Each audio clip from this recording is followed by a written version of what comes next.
Este mediodía de domingo, como le decía al principio del programa, cientos de miles de personas se congregaron en el Zócalo de la Ciudad de México, en la Plaza de la Constitución, en calles adyacentes, también frente a la Suprema Corte de Justicia de la Nación, y la demanda fue que se deseche el Plan B de la reforma electoral que prácticamente mutilaría y aniquilaría al Instituto Nacional Electoral. Vamos con la información porque ahí estuvo mi compañera Aurora Cepeda. Aurora Cepeda es la reportera que cubre para Grupo Imagen y para Excelsior desde hace ya varios años toda la cuestión electoral, el Instituto Nacional Electoral, el Tribunal Electoral del Poder Judicial de la Federación, y hoy vivió este clamor ciudadano desde el Zócalo de la Ciudad de México en materia precisamente electoral. Aurora, ¿qué tal? Buenas tardes.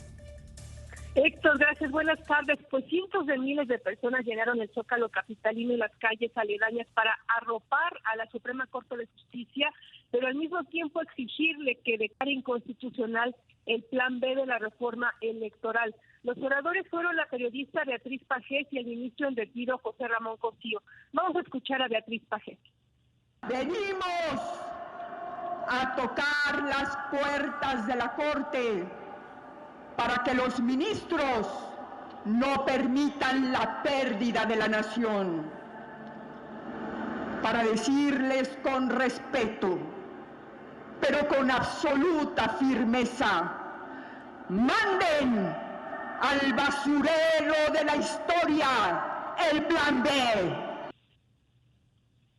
El ministro en retiro José Ramón Cosío, reconoció que los ministros y ministras están bajo fuertes presiones, pero habló así. Escuchemos. Los ministros podrían ser tenidos como defensores de los privilegios solo si debilitan a las instituciones electorales para que los poderes fácticos, la delincuencia organizada incluida, puedan determinar el rumbo de las elecciones y la conformación de nuestros representantes populares. Los oradores enlistaron lo que consideran inconstitucional de la reforma electoral llamada Plan B, entre ello, pues que se disminuyen los lugares para grupos vulnerables, sector, se recorta el personal del INE fuertemente, se afecta su autonomía presupuestal, entre otras cosas. Así habló Beatriz Pajés. Una reforma electoral misógina y machista, excluyente y discriminatoria, que ignora la paridad de género en candidaturas.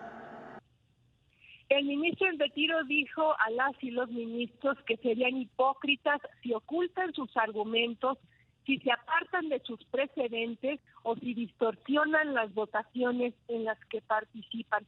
Pero después emitió un voto de confianza a favor de la Corte. Vamos a escuchar. Queremos decirles a los señores y a las señoras ministras, teniendo frente a nuestros ojos el edificio en el que laboran, que confiamos en ellos, en su talante democrático y en su capacidad de comprender la gravedad de las decisiones que tomarán para preservar la vida democrática del país. Antes de que iniciara esta concentración, o por lo menos los oradores, Héctor, se pidió a toda la gente que traía flores blancas o rosas que las pasaran al frente para que un grupo de jóvenes las depositara en la puerta de la Suprema Corte de Justicia, y al término de la concentración todavía más asistentes acudieron a esta puerta a llenarla completamente de flores, y también por supuesto que al finalizar se cantó el himno nacional sin bandera, porque la bandera no estaba con la bandera que a las 6 de la mañana tendría que haberse izado como todos los días. La información por el momento, Héctor. Oye, Aurora, pero también hay que comentar en qué momento estamos de este proceso del Plan B de la reforma electoral. En la semana el Senado aprobó lo que faltaba, el segundo tramo de esta reforma. Se ha enviado al Ejecutivo Federal para su promulgación. Ese es un punto importante porque si no se promulga en estos días, se va a cortar el tiempo para que el propio Instituto Nacional Electoral, los consejeros electorales, los grupos parlamentarios en las cámaras legislativas, el presidente de la Cámara de Diputados puedan impugnar. Es decir, para impugnar el Plan B ante la Suprema Corte, primero tiene que ser publicado en el Diario Oficial de la Federación, lo cual hasta esta hora de domingo no ha ocurrido, Aurora.